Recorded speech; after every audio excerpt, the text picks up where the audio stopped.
The calendar flips to July, and you're staring at a row of leggy six-packs wilting on the driveway. Yellow leaves, white dust on the zinnias, aphids already setting up shop. That's the July cliff. The heat, mildew, and pests gang up and trade your flowers for a pile of tired leaves. Most people think the answer is buying bigger plants. It isn't. The answer is 5 seeds in the ground right now. Zinnias love blazing heat, but they don't love July. They love June. Because the secret to a zinnia isn't the sun, it's the head start. Get the roots down while the soil is just merely warm, and by the time real heat hits, your plant is a flowering bush. Wait until July, and all you get is a stressed-out seedling. Direct sow a 1/4 inch deep once the soil hits 60 to 70 degrees. Space them 9 to 12 inches apart. And yes, that feels too far. And yes, you do it anyway. That gap is your insurance policy against the dusty white film of powdery mildew. It creeps in. The second the air stops moving. Water at the base, in the morning. Never over the top. Zinnias are cut and come again. Every flower you snip triggers 2 more stems. Stop cutting, and the plant quits on you. Keep cutting, and you get color from now until the first frost flattens it. The mistake almost everyone makes is waiting. They see leggy zinnias at the garden center on July 5th and grab a tray. Those plants are already behind. The seed you press into warm soil today will outrun that 6-pack by August and outbloom it by September. And zinnias hold themselves up. The next flower won't. The next flower needs something at planting time most gardeners forget. And if you skip it, you'll be picking the whole thing up off the mulch in August. A dahlia tuber looks like a sad brown carrot with a pink nub on top. That nub is the eye. Set the tuber 4 to 6 inches deep, eye pointing up, and then, this is the weird part, walk away. Don't water it. Not a drop, not a sprinkle, until you see a green sprout breaking the soil. That's the move most people get wrong. They tuck the tuber in, soak it like a tomato, and the thing rots before it ever wakes up. A dormant dahlia tuber is essentially a battery. Wet it before it sprouts, and you short it out. Drive your stake in the day you plant, not in August, when the plant is 4 feet tall and listing sideways in a thunderstorm, at planting. Because once the stem is up, every time you push a stake through the soil, you're spearing a tuber you can't see. When the plant hits 12 to 16 inches, pinch the top out. It feels brutal. You're snipping off the very thing you want, but that single pinch turns 1 weak stem into 4 strong ones. And 4 stems means 4 times the blooms from midsummer, all the way to the first frost. Get a dahlia in by June, and you get a bush of dinner plate flowers. Plant the same tuber in the middle of a July heat dome, and you might get leaves until September. Roots first, blooms later. That's the whole game. But dahlias take months.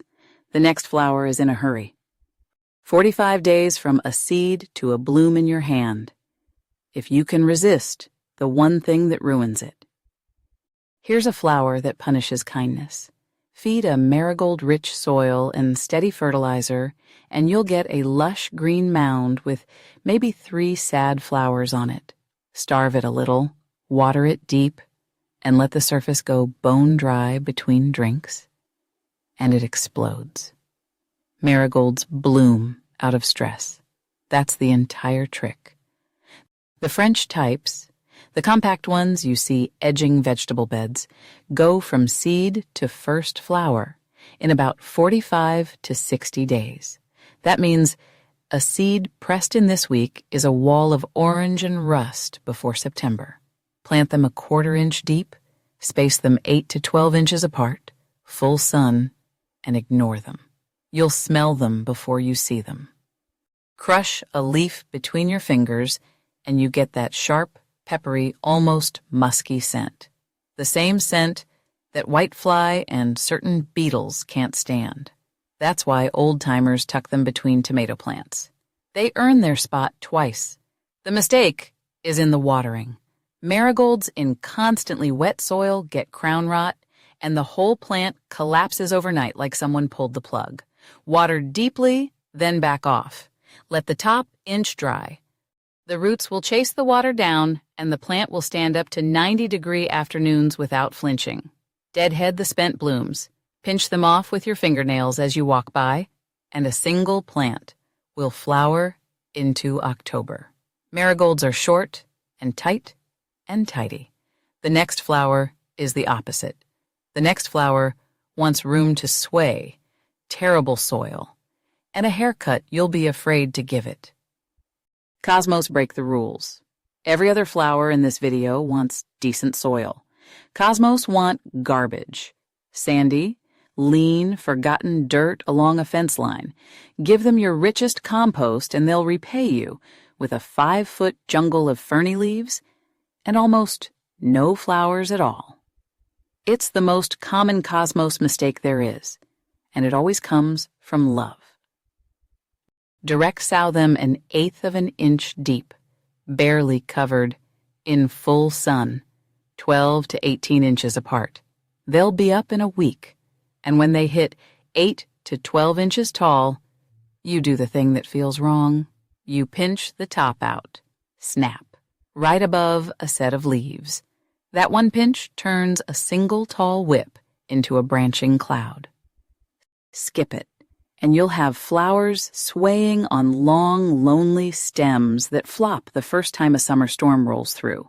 What you get in return is the airiest, longest blooming filler in the garden.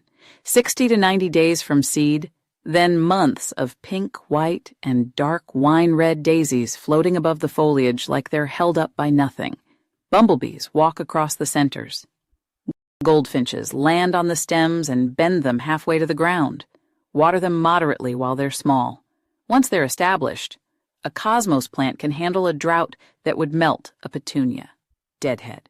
When you remember, don't. And they reseed themselves into next year's surprise. Get them in before July, and you get the whole show. Wait. And the heat will stunt the seedlings into a stubborn knee-high sulk. Now, for the finale. One last flower, taller than all of them, and the one you must protect on day one, or you'll wonder why nothing ever came up.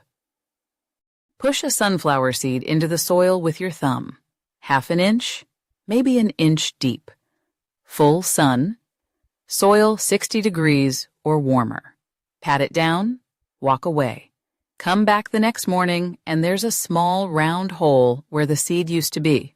That's a bird, or a chipmunk, or a mouse. And that is exactly how most sunflower patches die. Not from heat, not from drought, but from theft on night one. Cover the row with a strip of mesh, or a piece of row cover, or even an upside-down berry basket, until the seedlings are 4 inches tall. After that, they're on their own, and they're indestructible. Here's the part that buys you a whole summer. Sunflowers don't rebloom. One plant, one main head, done. So you stagger them. Sow a short row this week, another row next week, another the week after, all the way until mid-July. 60 to 90 days from seed to flower means heads keep cracking open from August into October, one wave after another, until frost finally calls it. For the tall types, the ones that climb past your shoulder, drive a stake in early. A 6-foot plant with a dinner plate head catches wind like a sail, and once it tips, the stem kinks, and that's the end. If you're brushing right up against July, lean on the fast versions of these same picks. Sow in the cool of the evening, mulch 2 to 3 inches, and keep the soil evenly moist for the first 2 weeks.